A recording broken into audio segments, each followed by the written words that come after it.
Arizona, Colorado, Indiana, Michigan, New Jersey, Tennessee, and Virginia. Listen up. WynnBET is now live in all these states, and the excitement of Wynn Las Vegas has finally landed in online sports betting and casino play. From boosted parlays to live in-game offs on every major sport, WynnBET gives you the tools to win. Sign up today for your risk-free $1,000 sports bet. Download the WynnBET app now or visit wynnbet.com to start winning. You're listening to Building the Broncos with Nick Kendell and Carl Dummler, Broncos Country's leading draft and scouting analysts. Get on over to milehighhuddle.com to sound off on all things Broncos. All right, guys, welcome in. It is 6:02 Mountain Time, Tuesday, January 4th, which means it's time for an episode of Building the Broncos. Carl is out of the country right now. He is picking up his family in the Dominican. So Scott has graciously decided to put himself through more misery, doing two shows with me today. Welcome back, Scott. I feel like I just saw you. You know, I figured I was here anyway. You know, I might as well just, shower again, change a shirt, make it look like a different show. So we're ready to go. You're better than me. I'm wearing the same sweatshirt as I did last night that I wore to bed. I'm like, you know what? That's I can get multiple sleeps out of it. I'm just like the Hawkeye season. It's an Iowa shirt, so getting all the sleeps out of it. But welcome in, everybody. We got Dylan Von Arx in the house. Sup, Broncos Country. Make sure you hit that like button on the way in. Ashton's in the house saying, "What's going on, homies? Can't wait for some closure on the coaching staff." We'll see what happens there. Gosh, I'm not confident anymore after everybody. I thought Vic Fangio being gone was a done deal, but we'll see. Bradley Conger coming in. I don't recognize that name. So good to see you, Bradley. Waiting to hear everyone clamor over Harbaugh, even though this team were not good aside from 1 year with a great quarterback play. His teams. He meddles in the offense and it's old and outdated. He's been a good college coach, but I think I feel you on the NFL side of things. So we'll see. He had some success. It threw me off when Bradley, when you posted, I went and looked and I'm like, what happened to Harbaugh? Why are we talking about Harbaugh here? Oh, I think, after this season, I think he's pretty well settled in Michigan. You know, if he wasn't unless he just got the boot that I don't know about, but I would have heard something about that. I think it's money. He's seeing all these college coaches are getting paid right now with stupid money. Oh, the NFL's calling. You better tack on a couple extra zeros. That's his agent. Yeah, that's his agent for sure. Yep. Which, I mean, I don't blame him, just like I don't blame the players. Go get yours, and if somebody's willing to pay you, then God bless. Mike S. coming in. What's up, Broncos Country? CC's in the house, too. What's up, Broncos Country? Hope you all doing great. Listen up, Broncos Country. TickPick should be your first choice to buy football tickets because they save fans money by never charging any service fees ever. TickPick is the exclusive ticketing partner for the Huddle Up podcast and the Blue Wire Network. Denver Broncos football is finally back, and there's no need to exhaust yourself searching all over the internet to find Broncos tickets anymore because TickPick, that's TickPick, is the original no-fee ticket site and the only one you'll ever need as your go-to for all NFL tickets. TickPick got rid of all those awful service fees that the other ticket sites charge, which lets them guarantee the best prices on all of their NFL tickets. Don't believe it? If you can find better prices for the same seats on another ticket site, TickPick will give you 110% of the difference in the purchase price. That's right, guys. When we were searching for tickets for the MHH meet and greet for week 3 at home, Broncos versus Jets, TickPick had us locked down. So visit tickpick.com/huddle today and use the promo code HUDDLE to save $10 on your first order of Broncos tickets. Special teams was already a disaster before the sick bug protocol. McMahon might not get a job as a head special teams coach anytime soon. Scott, what do you think? Are you like soccer? Can you kick for the Broncos this weekend? Oh, I could probably still hit 40 and in. I don't think I could get much farther than that out there anymore without yanking a hamstring or a groin out of whack. And I wouldn't want to kick off for sure. So we'd be squibbing. We'd be squibbing a lot. But I don't know. I'm not overly worried about this. Y'all haven't really had to watch this too much. The Atlanta Falcons drink. They had a guy, and I just looked him up. His name was Elliott Fry, who bounced on and off of the practice squad literally 8 times. It was every week. It was a joke. It was on Thursday. We've released Elliott Fry. Tuesday, we've signed Elliott Fry. So I looked up. I'm like, okay, where is Elliott Fry now? Well, Elliott Fry kicked week 16 for the Kansas City Chiefs. Good for him. Is he still? Oh, and then I look on his bio. He's like, and released. and signed by the Green Bay Packers. So, these guys bounce back and forth all the time. Dustin Colquitt started off, didn't have a job, kicked for the Falcons for a week. Now he's in Cleveland. Thomas Morstead was waived by the Jets, special teams player of the week for the Falcons, and then special teams player of the month in December. NFC, it's these guys, we like to make fun of you, Nick, for saying, running backs don't matter. Punters don't matter. Punters. They're punting easy is to winning. punt. Kickers are a little bit tougher, but punters, come on now. You can get a punter anywhere. That's true. Although everyone drink for me in Iowa, we say punting is winning because we have to say that, otherwise we'll lose our damn minds. You guys think the Broncos have been in a bad spot offensively? A year that Iowa's ranked, 90th out of 225 D1 teams. It's like, oh my God, we're elite on offense this year. So it's been rough. But Mr. Sir McLovin, what's up, fellas? Said hello to some other people in here. We got Capula coming in here. If it's a win, it's a Broncos buffet. I like that one. Billy Homan, what's up, Broncos country? Good to see you, Billy. Edward's in the house. Hey, Nick and Scott. Hey to you, Edward. Hope you're doing well. I saw a funny comment here from CC saying, I'll say it again. Make Deontay Spencer the kicker and the punter, so there's a legit reason as to why he is still on the roster. A little harsh, but also like, fair. What are we doing here? Harsh, yeah, but fair. I mean, yeah. Come on. What? I don't know. It's one of those. You've got one job. One of those guys. I like this one from Kapalua 7. Kendall Hinton will punt and kick extra points. As long as he wasn't in the room with the other guys. Put him in a bubble for sure. Make him kick from a bubble. That'd be great. That'd be awesome. Or hazmat team. Here, let's just lean into it. Mr. Stewmeat, how's it? Hope you're doing well, Mr. Stewmeat.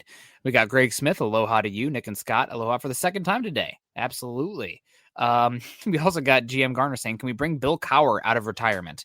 I think the game probably has Bill's still a great mind, and I really enjoy what he does. But as far as innovation and how much the game has changed since Cowher's been out of it, I don't know if I'm interested in bringing him back.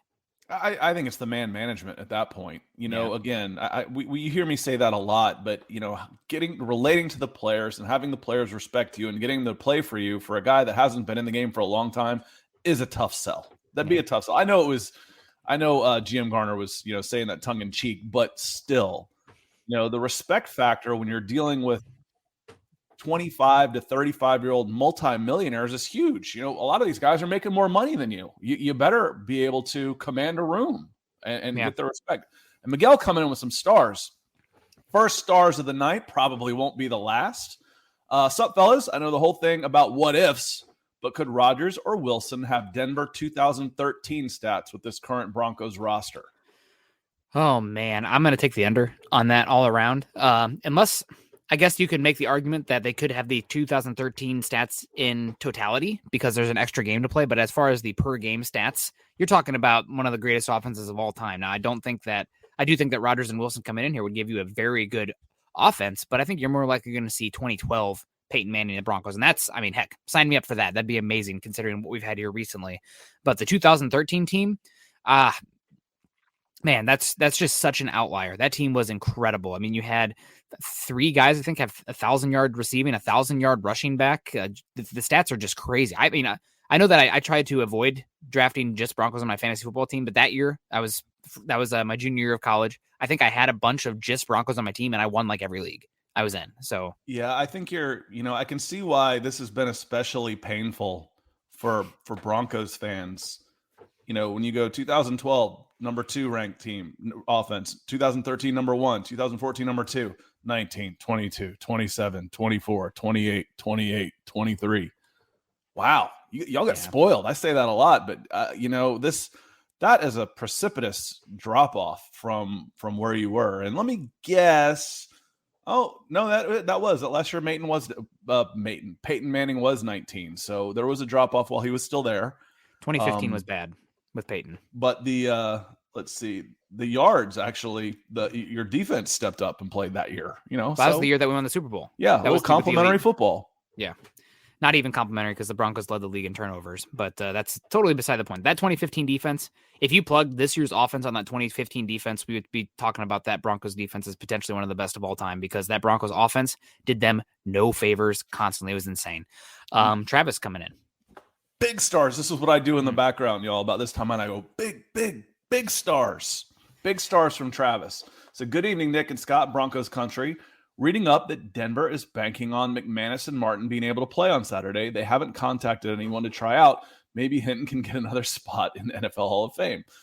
Yeah, Hall of Shame at that point. Hinton, Kendall. Kendall, I see a spot for Kendall Hinton before I do Deontay Spencer at this point.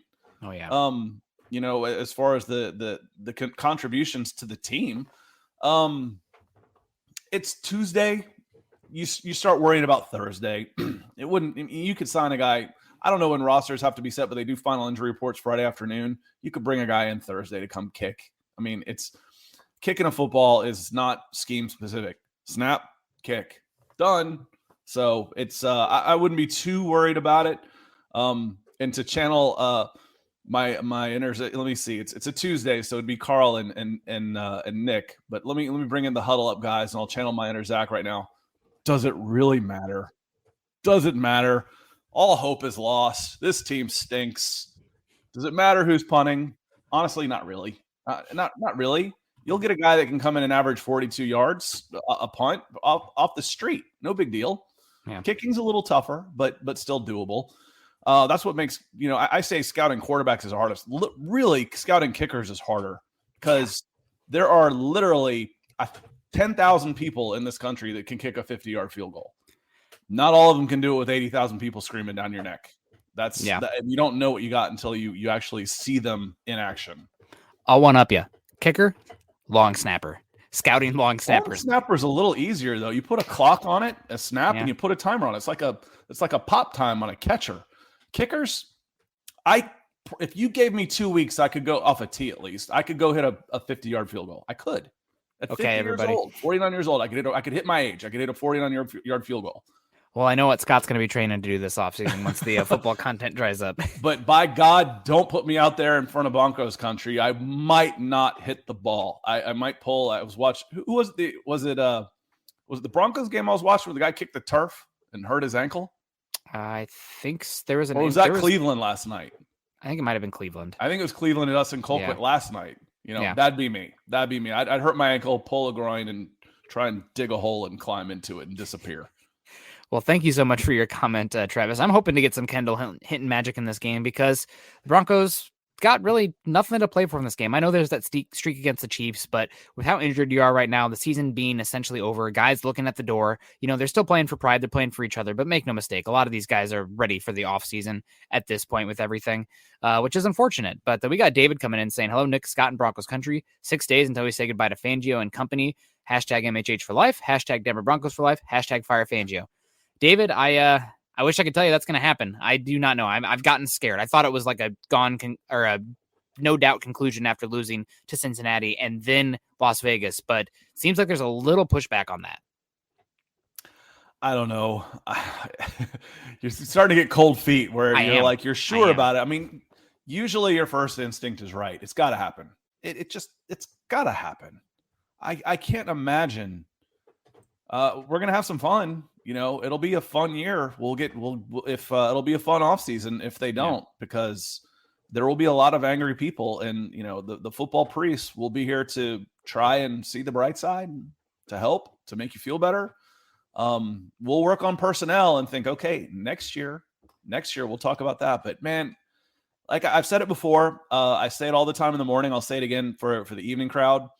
The only thing worse than anger is apathy. And when your fan base becomes apathetic, you've lost. You are lost. And when you're looking at 10,000 empty seats, you're fighting apathy. Apathy is so much worse than anger. Anger, people still care.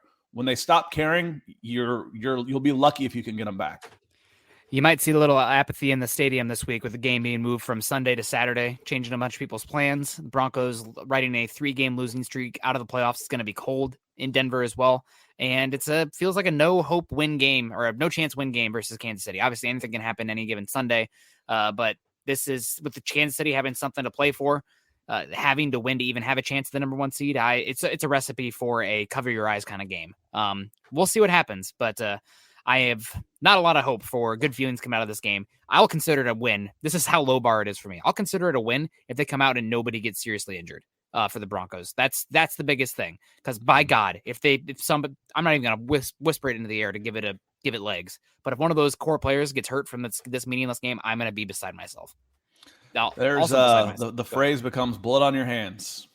Of one of my favorite Chelsea guys, Alex Goldberg, has kind of made a name for himself recently in the last year or so. And, player comes in and plays a friendly and blows his Achilles. He hadn't been the same since. Blood on your hands. That was what he did. And Paul coming in, we say it's kind of like this morning, Ethan, DWI guys, mentioned a bull when we were flashing red. So you see, we flashed the hot pink here. It's like flashing red to us. You got our attention, Paul. Appreciate this, super. And, I'm glad you could join us tonight. Glad you're a fan of Broncos for breakfast.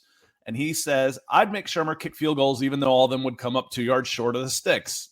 I added the sticks because that's funny. What you said, that's pretty funny. Why would Seattle move on from Wilson? Just dump Pete. Great quarterbacks don't grow on trees. Hope you had great holidays. Nick, you follow this much more closely than I do. There's more to it than just Pete Carroll. Pete Carroll's old. You're ready. You can move on. Pete Carroll's had a great run in Seattle. He's had a terrific run. He's been there a while too. It's been, 11 years or so since he left USC. But he's 70 plus at this point. It's more than just Pete Carroll for Russell Wilson, isn't it? Yeah, it's definitely more than Pete Carroll. Russell sees himself as Tom Brady, Aaron Rodgers tier of quarterback, and he feels that what Seattle's done recently has handcuffed him and kept him from becoming that level of quarterback. So he's looking for some place where he can potentially have a little bit more power, more say with personnel direct decisions. And also, I think the writing on the wall is for the Seattle team. They don't have many means to improve drastically over the next 2 or 3 years. They're without their first round pick this year. They're a bad team. They are really terrible on both trenches and the secondary. Outside of like Tyler Lockett and DK Metcalf, I don't think there's many guys on that roster that are, long-term difference maker studs that you could pick out of a crowd and be like, yeah, that's that player. He's amazing. So that's a big issue for obviously they still have Bobby Wagner, but he's, getting long on the tooth as well. Yeah, so he's banged up now too. Yep. That's linebackers. I mean, Jalen Smith, gone real quickly on 3 different teams this year.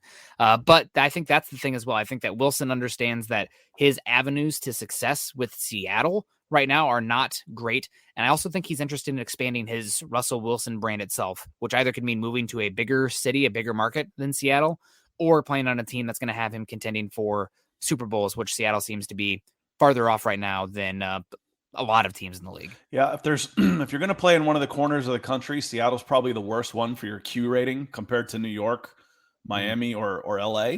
Yep. So moving a little more central makes sense, and frankly, it would do well for the Seahawks. If you've got a piece like Russell Wilson and you can get a couple of first rounders, salary cap relief, all of those kind of stuff, that would be a nice piece in a rebuilding effort. If you're going to get a new coach, if you're going to make it, and that's got to happen anyway in the next couple of years, regardless, because like I said, Pete Carroll's, he's an old dude. He can't last forever. I mean, I love his energy and he's a lot of fun to be around, but he's got the energy of a guy 20 years younger than him, but 20 years younger than him starting to push, make him feel like 60. Travis coming in with some more stars saying Devin Lloyd, linebacker, Utah, right? Utah. Yep. Utah. The Utes. What's a Ute? Somebody from 2022 Utah? Draft, please. You're not going to convince him to take. You're not going to convince Nick to take a linebacker with your first round pick. It's not going to happen. It would depend on where Denver's picking. I do like Devin Lloyd, and this isn't that good of a class, so I think he would move up a little bit. I also like that he is a very good coverage player as well. I think he's actually a 5-tool player. And I would have been fine with Micah Parsons last year if it wasn't for you can't have like multiple strikes, and the off-field stuff was another. Devin Lloyd's not Micah Parsons. No, he's not. Yeah, he is not. And you're not going to find a Patrick Surtain this year. You're not going to find a Penny Sewell this year. This year's class, I mean, I think it was Daniel Jeremiah said that if you put last year's top 10 against this year's top 10, every single guy taken in last year's top 10 might go before this year's top 10, which is a little bit of hyperbole, but that's like also a little bit eye-opening because those are NFL scouts talking that he was relaying that for. Devin Lloyd, I like a bit. I just wanted to hammer home the point here that I think fans listening to this show should have a little bit of a better knowledge base and understanding than your classic fan. Devin Lloyd, great linebacker, should be a top 20 pick in this upcoming draft. if he gets matched up against a crossing wide receiver time and time again, guess what? I don't give a bleep who the linebacker is. You're going to get beat. And that's what we saw with Jackson Smith and Jigba with Ohio State. Set the all-time single game receiving yardage record in the Rose Bowl versus Utah. It's not because Devin Lloyd's a bad player. It's because he's a linebacker versus a wide receiver. If you're looking for somebody to match up constantly with, Travis Kelce or a wide receiver in the slot, and you're not helping your linebacker, the linebacker does not exist. Luke Kuechly is not walking in the door in any team next year. So quit looking for that guy. It does not exist. I like Devin Lloyd though. I do. I haven't watched him a ton. The only time I really watched Utah was against Ohio State. And, again, you can scheme a guy out of the game. We said the same thing. We talked a lot about Jordan Davis this morning, the big defensive lineman nose guard for the University of Georgia. If you watched him against Alabama, you'd be like, who? I don't remember him. He's one of those guys that makes those jersey numbers look really tiny on his jersey because he's so big. Eric Anderson, help me out. Either with one that works. Yeah.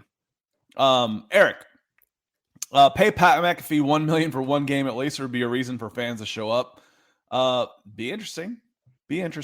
Most kickers can punt. That's usually who your emergency punter and kicker are. They switch around. So bring in one guy and do a cross promotion. You could probably make that $1 million back through media rights. Yeah. Eric. Yeah, thank you, Eric, so much. It's appreciate you. Stick around, hang out with us. I like the McAfee angle here, and I also like it because, hey, you know who has a section or a segment with Pat McAfee's show every week? Aaron Rodgers. Can Aaron Rodgers come on? I'll sign Pat McAfee for next year. Sorry, Sam Martin, you've been fine. Well, and didn't you say that that McManus or McMahon was like a producer for his show or something? So yeah, there is a connection there. Double A here had something to that. I don't think he just made that up. He had put some thought into that. Well, McMahon was the special teams coordinator for McAfee in Indy for a number of years as well. So they do have a connection. There you go. He was the one who McMahon was the one who put up that really hysterical special teams play where like it was just the snapper and the punter and the guy just got tackled immediately. Do you remember that absolutely horrific special teams play? It's like, what the hell is going on? No, I didn't. Okay. You'll remember it when I send it to you. But we got Travis. I've probably never seen it. I'm not, I don't watch all of that stuff. I haven't in the past. I've been kind of removed from the, hey, look at this goofy things. I kind of ignore them. So you have to bang on me. So, I don't follow that many people on Twitter and, I'm like Teddy Bridgewater, Leave me alone. Travis Tarbox coming in. See, curmudgeon here. Yeah. And Travis, appreciate you joining us in the morning and the evenings. I know you've been getting moved around on your work shift a little bit. But he says, evening fellas, just ready for a new coaching staff and a real quarterback, a true right tackle also. That's not much to ask, is it? I want a legit franchise quarterback, a right tackle, and a new coach. All right. Rub that. Yeah. Oh, there's your three wishes. I wish so too. It's hard to find that quarterback. And Denver fans for a number of years have been very spoiled in that situation. I mean, we would take a Jake Plummer right now. But the fact of the matter is there are only 10 guys in the league any given year that you're happy with, maybe even less than that this season because quarterback numbers across the league have dropped a lot.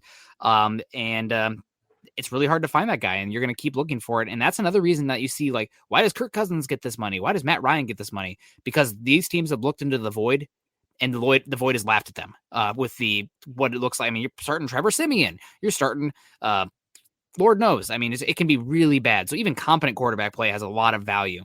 But God, please just give me a quarterback option for next year where we can quit arguing guys who are not the option.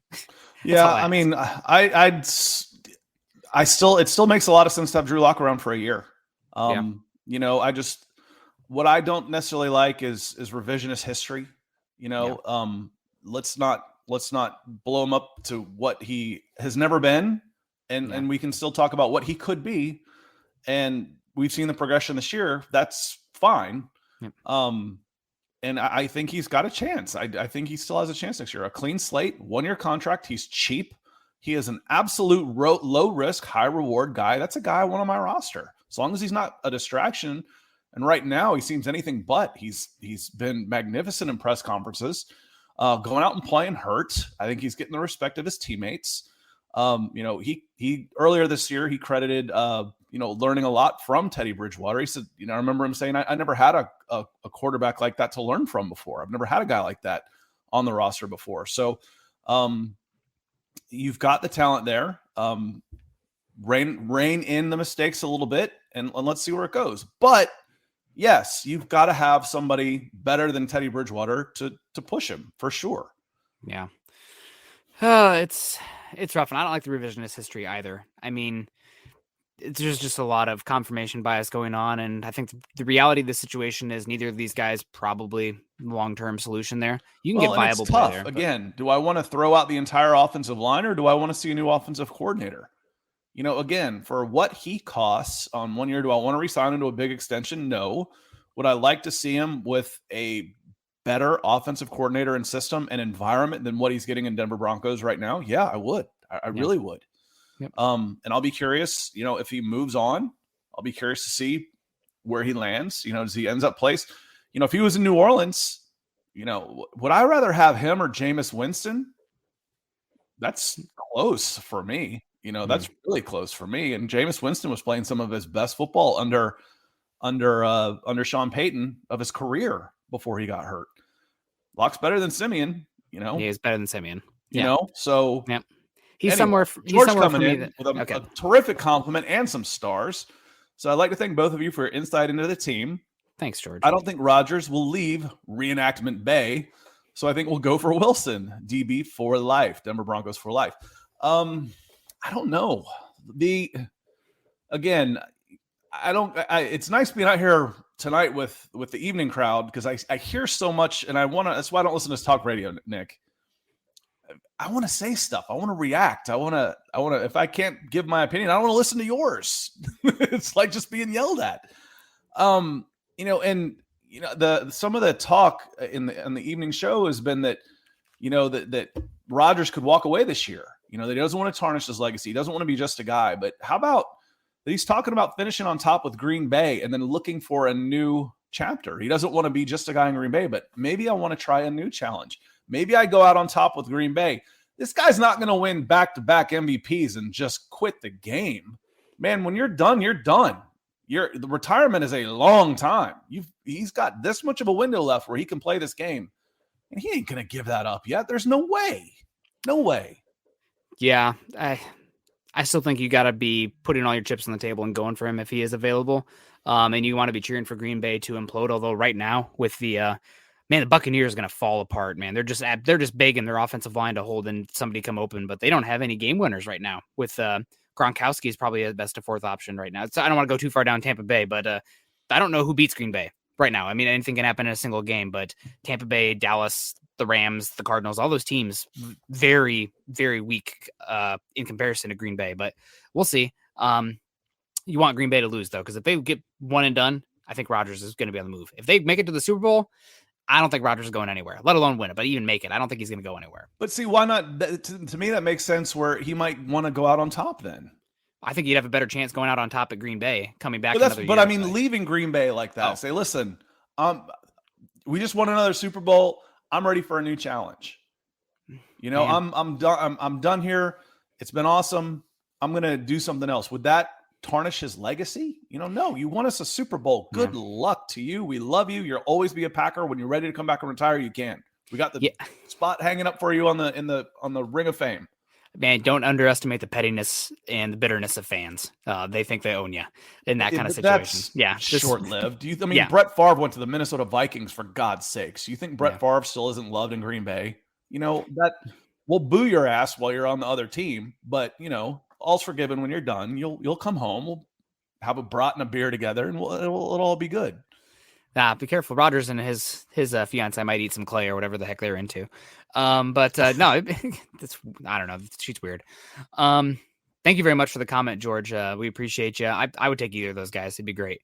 David coming back in. Fangio can't stay. Nobody will stand for it. #fire Fangio. If you guys feel that way and you feel like David, best thing you can do is make sure that the ownership and everybody sees it and feels it on the game on Sunday, right? And that, believe me, that those guys, when they look across the stadium and they see empty seats, that matters to them. They're not selling those premium advocating boxes for it, but I hear Chad say that all the time. We're not telling you what to do or what you know, but again, apathy is worse than anger.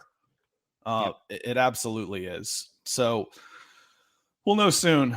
Monday business day, end of business day, we should know one way or another. Yeah, it's unfortunate, but I mean the Broncos have a lot of cap space and they have a lot of draft resources. So and a good young draft class. So still got to figure out that quarterback. But there are teams that are in far worse situations. We got Nick David and Kendall. Hey, I like that one. That's Nick Kendall. No, I get it. Thank you, Scott Kennedy. I've been called worse. I could be called worse than Kendall. That's for sure. Appreciate you. We've had a lot of fun with the morning show. We might get a chance to do some evenings during the off season. It's a long off season. I think it's up to Nick. I always say Nick always comes in and says, I got to get out of here in like 30 minutes. Then we go to 75. I'm like, dude, we're on your schedule. I'm good. There's too much fun to have. David, appreciate the compliment. Yeah, absolutely. We got one here from CC also. It is starting to be draft season and we got a lot of season of it. So I don't want to, get rid of or blow all it takes in one sitting. But CC, edge, cornerback, right tackle in the first, come out of the draft with a highly valuable position. Although this class isn't fantastic, I think you can find some really great productive players. That's true every draft. There are some guys there. Even in that terrible 2013 draft, there were some good guys in there. If the Broncos do keep their picks because they can't trade for a veteran, I'm about this as well. First, I would rather be trading back and getting 2023 assets to give yourself another seat at the table for the quarterback carousel, because I'd rather have the buying power of those extra draft picks so I can outbid other teams. Duh. The one in here, I agree with you in general. I'm going to change that C on your cornerback to a D for defensive back. It's probably not going to happen, but if the league gets stupid, just like they did with Derwin James, where he fell to 17th overall in whatever draft that was, and say, oh, Kyle Hamilton's a safety, we're not going to take him in the top 10. Please. What does that mean about Caden Stearns? I don't care. Caden Stearns is a great player, but I don't let good keep me from great. Kyle Hamilton is one of the best safeties I've ever scouted. And if he falls to Denver, you say, thank you, sir.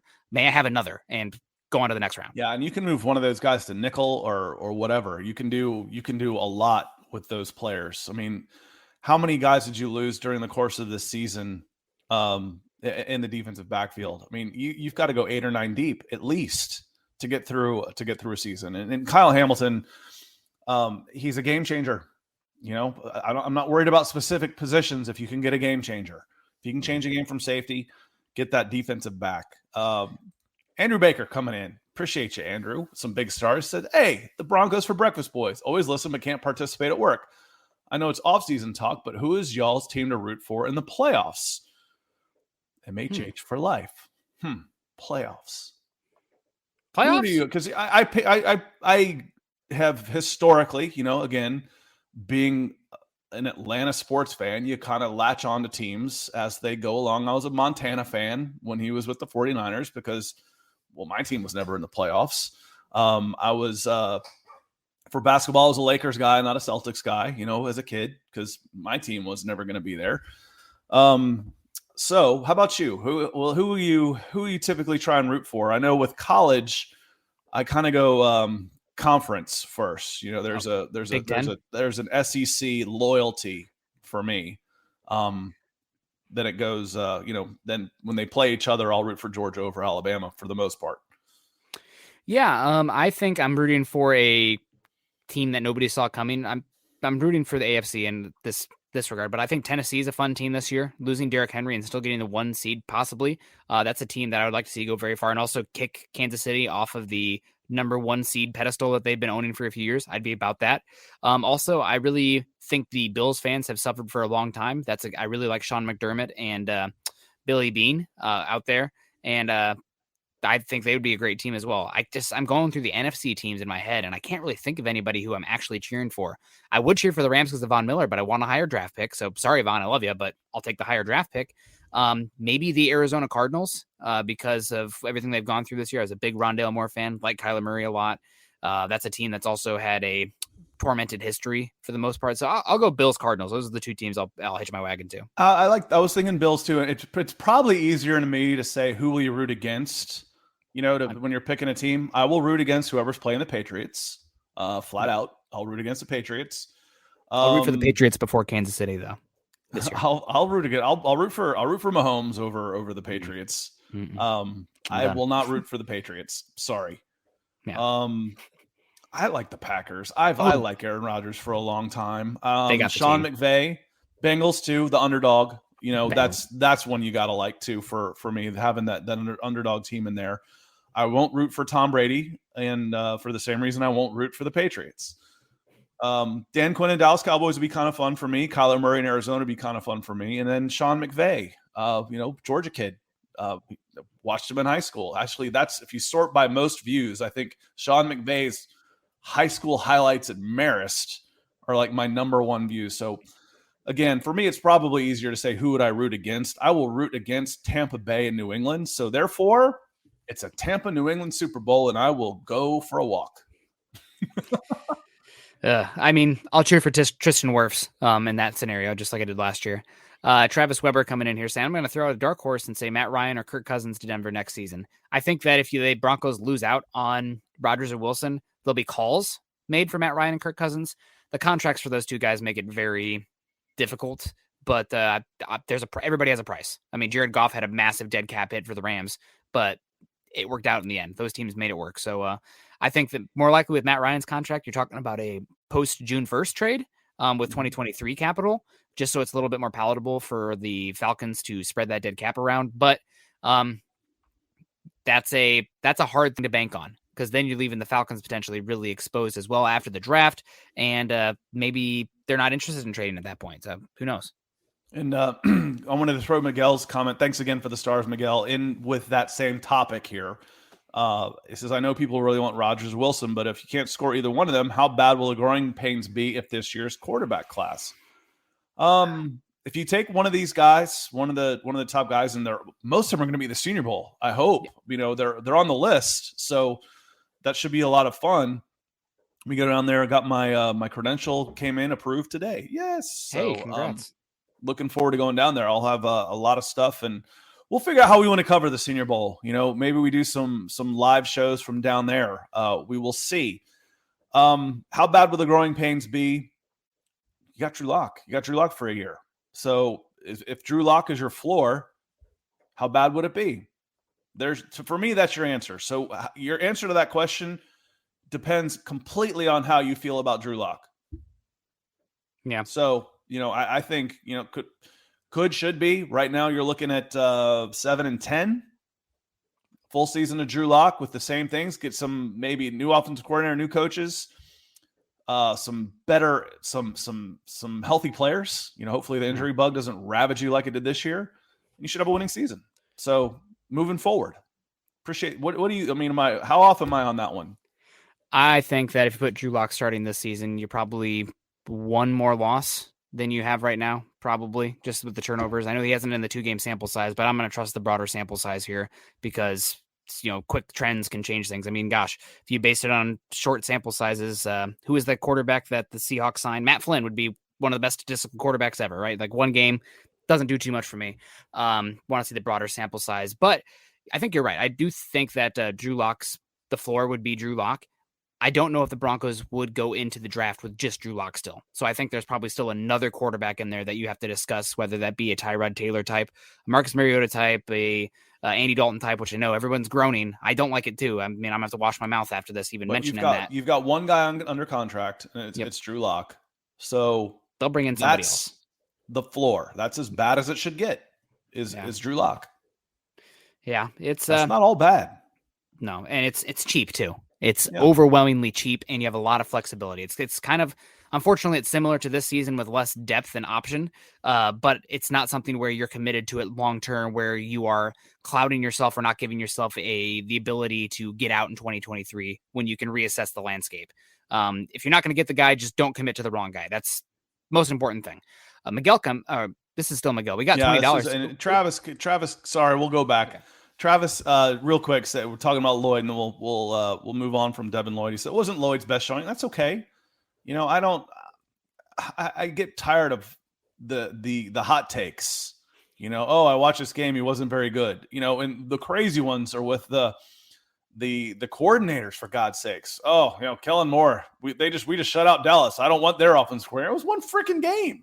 Are you kidding? Come on, man. Yeah. I'm not judging Lloyd on anything like that. I want to see, and I want to see combine numbers on all these guys, because there is a difference between a very, very good college player and a pro prospect. It's a different speed. It's a different size. I want to see Nakobe Dean. I want to see his the linebacker from University of Georgia. I want to see his measurables. I don't want to see him come out at 6 foot 215 running 4.7s. I don't think he will. No. But at 6 foot 225 pounds that he's listed, he needs to be in the 4.55 range or better with a with a 4.0 shuttle or better, and all those type of things. So, there's a lot of evaluation still to go. What is the guy can play football. He's a football player. Now let's move him up and down on the board based on what everybody else does over the next few months as we get to go through the evaluation process a little thinner, a little thicker. I like Nakobe Dean. He's not going to be everybody's cup of tea. It's kind of like Jeremiah Owusu-Koramoah last year. Everybody's like, oh, you got to draft him. He's a good height or a good cover linebacker. He's not. Linebacker is not a fit in every single scheme. I don't know if Nakobe Dean would be a fit in the Broncos scheme with how much they ask their linebackers to play through trash. Nick, go ahead and bring up John Clay again. Okay. John Clay with a picture of I think I've seen this one before. I feel it looks like a C-stack, but I could be completely off. My fave team. Thanks, man. That's so nice of you to say. Thank you so much for putting your money where your mouth is there too. God, welcome guys. I'm holding my breath that the Broncos move on from Fangio. God, same here. Bring on Dabble or Peterson. Dabble. Move heaven and earth for Wilson and allow us to witness the dawn of a new Broncos age. I feel like the Brian Dabble hype has gone way down since last season. I think his run pass balance has been off. There was a game against Tampa Bay where they didn't even run the ball in the first half with a running back one time. I like a lot of what he's done with Josh Allen, but Dabble kind of concerns me a bit. I don't know if is he more scheme or is he more just, hey, I have a quarterback with amazing tools. Let's just go let him go out there and be Superman. Well, and John Clay, we certainly appreciate the support and glad we could do an evening show together. It's fun. I really enjoy doing the morning shows. Nick says, hey, can you go Tuesday? And I'm like, sure. We'll go again on my channel tomorrow morning. We'll talk heavy draft tomorrow for sure. When we go, and I think the Falcons and Broncos still back to back right now. Falcons are 10. There's going to be some crossover talk about who's going to be available, what needs to happen for each team to finish in what spot. I'm going to do all those type of things. And Travis coming in, and John Clay, like I said, thank you so much. It just means a lot for all the support that y'all bring to our shows. Still relatively new. I'm a rookie this year, coming up on one full year. So I'll be entering my second year, and it just means a lot. So thank you. And Travis coming back in and saying 6 losing seasons is enough. Our franchise is one of the winningest teams in the NFL. Time to get back to that. Yeah. When, you think about now, the Broncos didn't win 6 or 7 Super Bowls like the Patriots did, but when the Patriots have the dip, it lasted 1 year. It lasted 1 year. Now the system is still in place. The head coach is still in place. All of that is still in place where the Broncos have had that change and that flux. But yeah, the Denver Broncos are an alpha franchise in this league. And 6 years without the playoffs is just, it's not right. It's a better league when the Denver Broncos are good, for sure. Yeah, it definitely is. It's better when the Chiefs suck as well, but that's been a little bit, and it's just, NFL cyclical. Broncos were on that high horse for a long time with great quarterback play, and they got to reshuffle that roster around the quarterback multiple times. And now I guess it's our turn to wait in the back of the line for a little bit. I'm getting kind of tired of it, but at least we have the memories of some good Broncos teams with good quarterback play. Chase Wellner coming in saying, Scott, how do you feel about Matt Ryan to Denver talk? I would need to know the Falcons' stomach for eating all of that cap space. They talked about last year, we're here to win now, blah, blah, blah. But every move they made was to build for the future, including drafting Kyle Pitts. So Matt Ryan has no future in Atlanta. He's 37 years old now. He's old and expensive, and he can still play at a good level. I think he would be great with the Denver Broncos and all of those weapons. I think he would be magnificent with the Denver Broncos and all those weapons. You'd look at 4,500 yards and 40 touchdowns. Sound good? I mean, he has thrown for 4,500 yards, with his eyes closed, like 14 of his 16 seasons. He would spread the ball around. He would get the wide receivers involved. He'd hit the deep ball, the play action, the bootlegs. He'd be an awful lot of fun to watch in this offense. Can the Falcons move that contract? They can. But will they? I don't know. I just don't know. Yeah. I would take him. I don't think I'd give you more than our first round pick this season, given his cap hit and his age and everything. But you're talking about a borderline top 10 pick. So I guess take it or leave it in that kind of situation. I mean, right now I'm just looking at it. If the Falcons, if I could get somebody to take the Falcons salary, I'd say done. I mean, Matt Ryan's salary, I'd say good. Take it. Good. I mean, because they're so hamstrung in cap space right now that they're stuck. So, you could be, if you're willing to pay $8 million for a second round pick, depending on how you want to say that, you traded Bond for a third and you bought a second, or vice versa. How much are you then willing to pay to not have to give up a pick? Right. So, $40 million. Okay. You can keep your first round draft pick if you're going to pick up $40 million of his salary. Well, there you go, guys. That's what we need. The new owner can just foot that bill later on, put it on a debit card, or a credit card. Will be good. Mr. Stewmeat coming with a super sticker, $10. Thank you so much, guy. It was a glasses guy. I went and looked it up. I didn't recognize it. It was a new one. So appreciate you coming in with the new sticker, Stu. Yeah, and I missed some of these smaller ones in here, but thank you so much. I got Nathan. Thoughts on if we should draft Pickett? If they like Kenny Pickett as far as his intangibles and intelligence, then I'm fine with it. He is older for a quarterback prospect, which makes me a little bit concerned. He was not that good in prior seasons. He wasn't terrible in prior seasons, but wasn't that good in prior seasons. Also, he has the tied for the smallest hands measured of any quarterback who's come through the combine since 1999. So that's a concern. And it just makes him somewhat of an outlier. And you're talking about playing in the elements, playing in Arrowhead in December, those kind of situations make me a little bit concerned with Kenny Pickett. I think Kenny Pickett would be great playing in a dome in the South, like with the Saints or something, where you're not going to have to deal with the elements as much as he will in Denver. But we're going to get eyes on him in Mobile. I'm hoping we get some bad weather days in Mobile. Sorry, Scott. So that way we can see him deal with the bigger NFL football, wet football as well. Because in that UNC Pitt game this year, where it started torrentially downpouring in that second half, that ball did not look good coming out of Kenny Pickett's hands. Yeah, and if it's really 8 1/4, I was discussing this with my wife today because we were moving some furniture and had out the tape measure, and we were talking football. So, I've got decent sized hands. I can palm a basketball. Mine are about 9.5 inches. And so I put hers up next to mine. And hers are about 8 inches, or not that much far off, and her fingers are coming up to like here on mine. I'm like, that's insane. How are you supposed to hold a football with 8-inch hands? Seriously. Yeah. And the NFL balls are bigger. I mean, that's a fact. Is it going to matter? I got kids that are still throwing 3-finger fastballs because their hands are so small. That's kind of how it ends up being. Yeah. And even if he doesn't measure 8 1/4, let's say it's 8 5/8 or something, that's still a concern. For me. So we already got this one from Travis, but thank you so much for the stars. I thought we had, just making sure. I'm going to hit Colin real quick. Colin, I hope you're in a better mood. You've been awfully salty since the new year. Does Atlanta ever regret trading Favre? You're joking, right? Now you're just trolling me. It was actually, I've put this out there enough that I used to do this no matter how diehard the Falcons fan you could find. They never knew the answer to this question. Who did the Atlanta Falcons draft with the first round pick they got for Brett Favre? The answer is a little-known running back from Southern Miss named Tony Smith, who had about 385 yards of total offense all in his rookie year. But if you look back at that draft, it was awful. That was the Steve Empman draft, number 1 overall. Quentin Coryatt, number 2 overall. See, I remember these guys more than I remember some play that nobody believes I haven't seen. Dude, I don't know what you're talking about.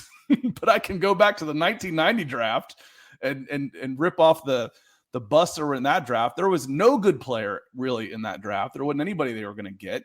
Instead, they gave up Brett Favre. Yeah. Do you regret that? Yeah. There's the life of an Atlanta sports fan. Could be worse, but yeah, you never know. Eric coming in here saying thoughts on trading back for Sauce Gardner. I don't know if you can trade back for Sauce Gardner. He impressed the absolute hell out of me in that Alabama-Cincinnati game. There's one of the guys I follow. He's got Sauce ahead of Stingley. I mean, my eyes were he's open. Not, if he's falling, he ain't falling far. So if you like him, you better take him. Yeah, I would not be shocked. I think there are 3 cornerbacks right now, and I would not call you crazy for having any of them ranked number one. Sauce Gardner's up there. I can't believe him against Jamison Williams. I was shocked. Very good play. And they, even against Alabama, they said, we're going to live in this man coverage on the outside 3-3-5 stack world. And we're going to leave the other cornerback they have, Kobe something, was also really good out there. But Sauce Gardner wearing number one in Cincinnati. I'm impressed, kid. The other one to think of along with Derek Stingley is Andrew Booth from Clemson. He is also an absolute freak athlete with like pterodactyl wings, kind of length going on out there, which is just amazing to watch. I really like him. He's a lot of fun. Great makeup speed. He just flies. He just glides on down. He does have a little bit of boom or bust nature to him right now, but he's a wide receiver convert for cornerback. And you can see the ball skills and the tracking skills. So I like him a lot. Going back to the small sample size, quarterbacks, what about Tyler Hunton? He seems like a starter on other teams. I don't know enough about him. I saw him. He played one game, had a decent game. Yeah. I don't know. Is he a guy? Maybe. I'm not saying he's not, but there's not much out there on him for sure. Appreciate the stars, Travis. Yeah, thanks, Travis. That would be like somebody trading for Drew Lock after the 5-game sample size his rookie season, right? Like we know what happened with Drew Lock the next season. It wasn't very good. That would be kind of like trading for Tyler Huntley. I did like Tyler Huntley coming out of Utah a couple of years ago, or maybe it was last year. I don't even remember, where I thought maybe he'd be a guy that would be worth taking a flyer on, because I like to bet on traits day 2, day 3 of the draft for the quarterback position. If you're going to take one, might as well be one who has some tools. But it'll be fun. Travis coming back here. Michael Ronquillo saying good evening, Nick and Scott, and go Broncos. Thank you, Michael, over in Tucson, Arizona. Good to see you. Yep. Thanks for the stars, Michael. Glad you could make it tonight. Good to have you here. Yeah, good to have you. Also, he's Jay Roper's in the house. Good to see you, Jay. Travis Tarbuck's in the house. What class is Jack Campbell in, Nick? Jack Campbell is a junior. He has not declared yet. If he does declare, this is a linebacker from Iowa, guys. Sorry, Travis and I love connection with the Hawkeyes here. If he does declare, I think he'll go in the top 100. I think he'll be kind of in that mid to late third round pick, because he's not a cover linebacker, so to speak, but that dude just gets tackles like crazy. He's big. He's really good in the box. Somebody's going to love him. He's a better prospect than Josie Jewell is. Jewell was coming out. Cody coming in with a super, saying is Javonte Williams Pookie a top 5 running back next season? Top 5 is, there's some lofty comparisons. What I like to say, the phrase I use in scouting was, I don't like to argue levels of elite. So, I think he'll be in the discussion. Mm-hmm. And if you were to say he's top 5, I wouldn't argue with you. Does he finish with top 5 numbers? Melvin Gordon, I don't think is going to be a Denver Bronco next year. You're going to have a different backup. So you're going to get 80% of the carries going to Javonte Williams. That's going to put him as a 1,500-yard guy. I believe that. So, and maybe even knocking on the door 2,000 yards for scrimmage. Yeah, he's a top 5 running back next season. Well, you know what I'm going to say, Scott. What am I going to say to this question? Running backs don't matter. Could have been anybody. I want to see the offensive line, because the running back's only ever as good as the offensive line. So if the Broncos, but the two of them combined are 2,000 yards this year. I don't think it's as simple as all the carries go to Javonte Williams and he gets the exact same numbers, because there is a little bit of. But I think, like I said, if I took 70% of if there's 400 total carries, he's getting 300 of them next year. Yeah, of the total touches. That's how it probably should match out that way. And I think he can be a 2,000 yards from scrimmage next year. I really do. I do too. Derrick Henry will be back. I don't think he's going to supplant Nick Chubb. There's some other good running backs as well. But if the Broncos offensive line continues to improve, maybe they even take a first round offensive tackle. I'd really like Ika Mekwonu from North Carolina State, really like him. Then we could be talking, or maybe you talk about, can Pookie be a top 5 running back next season? If you put Malik Willis in the backfield with him and really stress box numbers and linebacker numbers, maybe we're talking about that, because it makes it that much harder to defend that running back too. So we'll see. Chase Wallner, is there a head coach who stayed after 3 years of no playoffs? There have been some. I don't think there's good success. Yeah, I'm sure there are, but and it might have happened more specifically with guys that had been to the playoffs, maybe missed it 3 years in a row, or had a longer track record. But 3 losing seasons out of the gate, no. Again, who is it? Who asked this morning? Give me 3 good reasons to keep Fangio, and I came up with 1 fair one and 2 really bad ones. there's just not a compelling, way up the pros and minuses, pluses and minuses here. Man, that negative one's weighing me down way over here.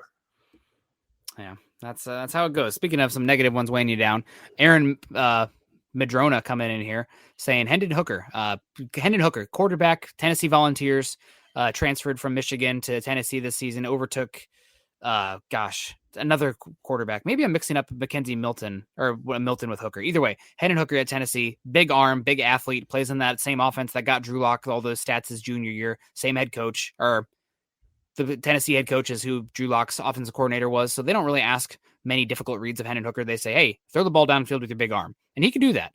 His accuracy down the field is pretty hit or miss. I don't know if you saw the Purdue game this season, but there were some wide receivers that were open and Hooker just missed him in the bowl game. But he has the arm talent, he has the size, and he has enough athleticism. So he intrigues me as, again, one of those day two tools guys.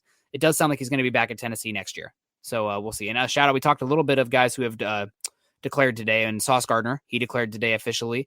David Ojabo declared today officially, edge rusher from Michigan. And also my day two running back of choice, Caleb Ellerby from Western Michigan, declared today as well. So I didn't watch Tennessee this year, so I'd never heard the name Hendon Hooker until you said it, and I was like, man, that's a name, that's a quarterback name right there. So I didn't watch Tennessee this year.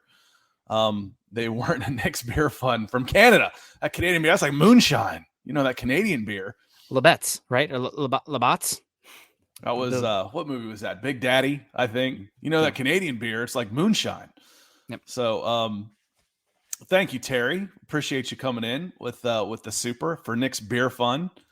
And Miguel coming in. Speaking of the beer fun, I think Matt Ryan's had 2 $100 million contracts with the Atlanta Falcons, but could he decide to restructure his contract to make it easier to trade him? Yeah, but that extends the years, and it doesn't necessarily make it easier to move him because you're paying him more of a salary cap, a signing bonus in order to get relief on the cap, which then increases his dead cap number. So the Falcons are going to just have to decide if they want to eat it or not. But then this new team could sign him to an extension or a restructure and get relief from that contract. So if you took on $80 million of his contract, $60 million, actually his base salary is not that high anymore because he got so much of it a signing bonus. It's like 15 to 20. If he comes in at $40 million and you extend him a year and give him $50 million across 3 years, then yeah, the cap hit on your end, on the new team's end, would be better. But it's not going to do much good for the Falcons in order to try and move him, because how you get relief from a salary cap is with a signing bonus, which then increases the dead cap, which makes him harder to trade. Appreciate it, Miguel. Craig Smith is coming in saying, I need a Varsity Blues quotes in the podcast. That's it. You hurt my feelings. I'm going home. How about a little tweeter for you before I get in the cop car and go for a ride? Love Varsity Blues. New Twitter end zone dance. What we're calling it. It's been a long time. It's been a long time since Varsity Blues. Hasn't been that long. I watch it at least once a month. Once a month? I'm too busy grinding tape. Flip it on when I'm going to bed and you need like 30 minutes and you don't feel like starting up something. I'll put on Varsity Blues. All right. Well, I'm starting to get you, Scott. I'm starting to understand what's behind the man. Cody coming in, even with the average offensive line plays. Dude. Even with the average offensive line play and the good run game, but it's hard to find an offensive line guy that can do well on the ground game and the run game, or the pass and ground game. Yeah, that's true. That's why some of these guys go pretty high. I will say that if you have an elite skill set or an elite athleticism, coaches will bet on those guys because you're looking for rare body types as well that fit these things. That's one reason that so many people are interested in Daniel Falele coming out of Minnesota, who is 6'9", 370 pounds. And they found him at a rugby camp out there in Australia. And he's like, come play football. And he's a special athlete for his size, a little raw still, but somebody's going to bet on him with his tools. Yeah, the pass blocking, having someone with the skill set, the feet, and the athleticism to do pass blocking and the length is harder than the run blocking. That's why we always say when you're trying to protect a new offensive lineman, you're trying to get them to gel. Man, they want to block forward. It's easy. Get the guy that's in front of me and push him. Trying to pick up run assignments on blitzes and stuff is much, much harder to do. And Travis coming back in and says, Jerry Glanville smacked my head. I remember Steve Entman. He was terrible in the NFL. Washington, if I'm not mistaken, Washington Huskies, number 1 overall pick. And he was within 2 years of another big dude that the Packers drafted in 89. 2 overall, I believe, was Tony Mandarich. So I know Tony Mandarich experimented in chemistry a little bit. I'm wondering if Steve Entman had that same type of problem, because they both flamed out pretty quickly. Yeah. A couple more here. Dennis Woods. Nick, do you think Linderbaum will declare for the draft? I think he loves Iowa. He's from right up the road in Solon, Iowa, from Iowa City. But I think he's a center. And he's getting top 15, top 10 talk as a center. He needs to go. As much as that hurts my Hawkeye team, I think it's better for Iowa and him long term to go on and find success and be somebody that, says University of Iowa and be an ambassador for the program going forward than having one more season at Iowa. He should go to the league. Travis, we're talking about backup running backs. Boone looked decent in Gordon's absence. I think he can pick up the slack if Gordon is gone next season. Yeah. I think you can find a guy in the 4th round that can be a number 2 running back. A free agent, cheap. When you've got your number 1. And actually, Boone's not cheap. He's like $3 million. He's fairly expensive for a guy for what he's being used. He's kind of a luxury. So I think you can probably do a little bit better than that. And appreciate the stars, Travis. And Clayton coming in. Hey guys, hey Clayton, appreciate you being here. I want to give Clayton a shout out here. This is a big one for me. I'm keeping on going strong over a month since I've been sober. So I think he means over a month being sober. So shout out to you, Clayton. I am not in that vein, but I know that is a struggle for some people, and good on you for having the resolve to do something like that. No, the 1 day at a time thing is the truth. Because they say alcoholic addicts, they can't picture going the rest of their lives sober. Man, I'm at this party, I'm at this wedding reception, everybody's drinking, I'm freaking miserable, I'm never gonna make it. Just today, I just have to get through today. That's it. We'll worry about tomorrow. So 1 day at a time, dude. Good job. Yep. 1 day at a time. Thank you so much for the comment there, and good to see that. And we're all pulling for you. Broncos country will not be happy if Fangio stays. Don't care what coordinators he hires.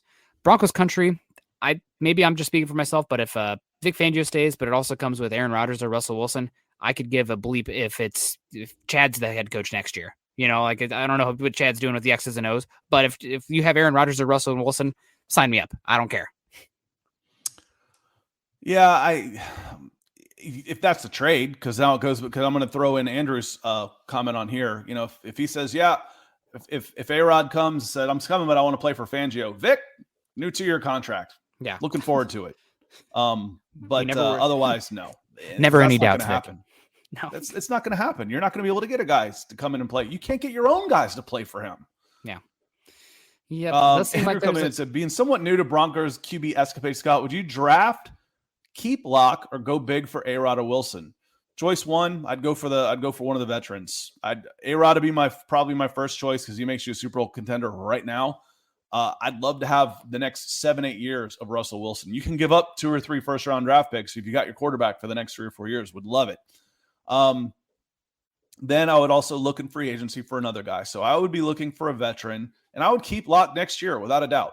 Unless someone comes in and offers me something stupid.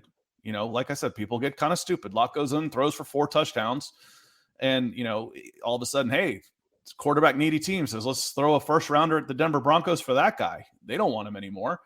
He needs a fresh start. Our guy can coach this guy up. He's got all the tools. But I would go. We've talked about this earlier. Locke to me is your floor next year. If the worst you do is Locke, you should be okay. But I would bring in another quarterback, and I would draft a quarterback, and I would bring in a seasoned starter, someone like Teddy Bridgewater, but not necessarily that's going to be penciled in as an automatic starter. Someone that you can help him along. So Teddy Bridgewater-esque, which is not ideal, but a mentor. A mentor. It's the same thing we talked about Josie Jewell. I would love to have Josie Jewell back on this team next year with these young linebackers. It doesn't necessarily mean I want him starting the whole game, but by God, he's pretty cheap. He's a good player, and he's good to have. Now, it's different than a quarterback. I get that.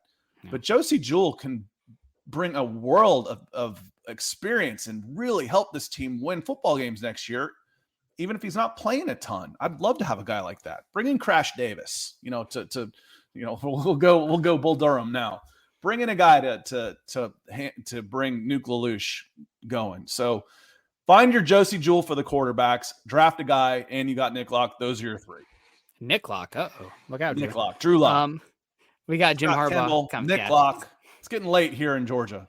It is getting late there. What is it, 10 o'clock there? 9 o'clock? Kevin G. Jim Harbaugh coming in with a comment. Jim Harbaugh, there's some rumors with him and the Raiders and the Bears. I personally believe it is something for him to cash in, get an extension and some more money at Michigan, maybe some more power as well. It's a power play with Michigan coming off of the Big Ten championship, first one under Harbaugh. And even though they got routed by Georgia, what a terrible matchup for them.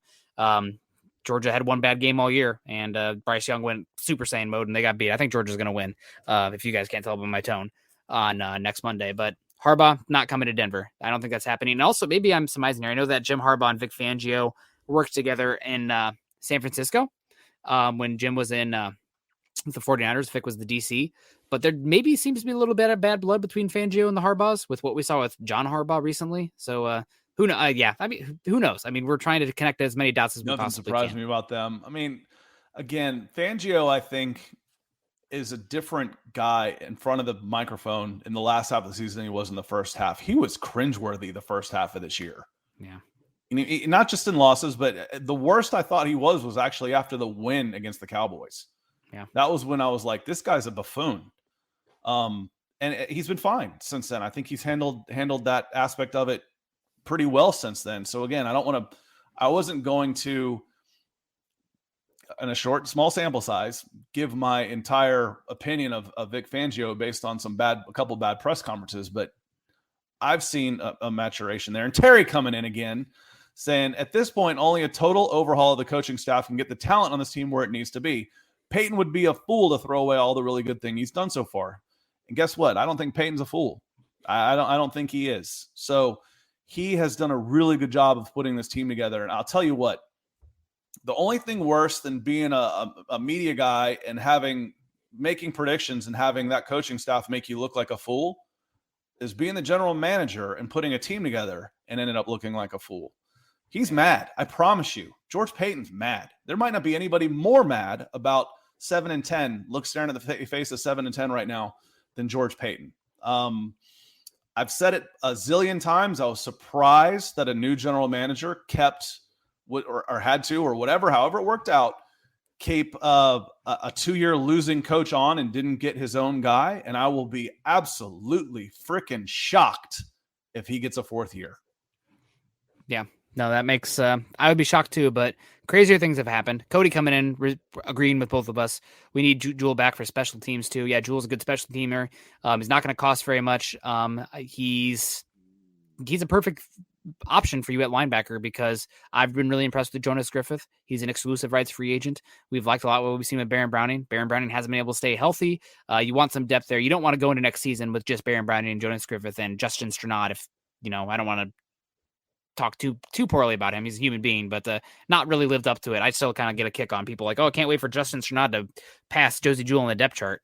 How's that one turned out for you guys? But yeah, no, I agree with you. Bring Josie Jewell back. Bring all the Hawkeyes back. It'll be a good time. Travis, probably about time for us to get out of here. Yeah. Thanks to all of including Travis coming in late here with some final stars saying, great show tonight, Nick and Scott. Catch you on Thursday morning on Broncos for breakfast. And for those of you who just can't get enough, we'll be on my channel at youtube.com/C, as in the third letter in the alphabet, Scott Kennedy. A lot of y'all subscribe already. Helped me get to 1,000, which was big. And we'll be talking a lot of draft tomorrow morning, a lot of draft for sure. Thank you to all of our super chat and Facebook stars, as well as everybody here making this a pleasant conversation tonight. We certainly appreciate you. Yeah. Be cordial, be kind, be civil. It's just a lot of angry people out there, but it's not worth it. We're here to have a little escapism and have some fun. So I hope you guys had some fun because I know that I did. And Scott begrudgingly probably had some fun as well. Although, man, probably a little bit too much of my face coming on here. Especially at these the afternoon shows when I'm pepped up, after driving through traffic and trying to get here in time, just a mile a minute. I feel bad for the people who are listening to it after the fact on like 2 times or whatever. Here comes Nick. Just going insane. But we appreciate you guys. You guys can follow Scott on Twitter. Scott is at Scout Kennedy. I'm at Nick Kendell MHH. Also follow us at BTB Football Pod, as well as at Mile High Huddle. If you guys are on Facebook, make sure you're joining our communities there at facebook.com/Mile High Huddle, as well as facebook.com/Mile High Huddle Pod. If you are on YouTube, make sure you subscribe, like, and show to Mile High Huddle, as well as Scott's page over on youtube.com/C/Scott Kennedy. Scott, I know you got to get to bed here pretty soon because, man, you really need to be ready for tomorrow. We got to talk some top prospects. I'm sorry, Nathan, bro. Top prospects this year are way worse. So we got to talk some prospects. So we got to get I'll run through some scenarios for probably out there already, but I want to see it myself and start making some predictions as far as who's going to pick where. And then we'll start looking at some of the players that are going to be available. And then in the afternoon between shows, we're going to watch some Chelsea Spurs tomorrow. So it's a match day Wednesday. Well, thank you guys so much. Have a good one. See you tomorrow on Scott's channel. If not, we'll see you guys Wednesday night for a Huddle Up show, and then Thursday morning again for Broncos for breakfast. Everyone stay safe and go Broncos. You've been listening to Building the Broncos. Join Broncos Country's deep divers at milehighhuddle.com to keep the conversation going.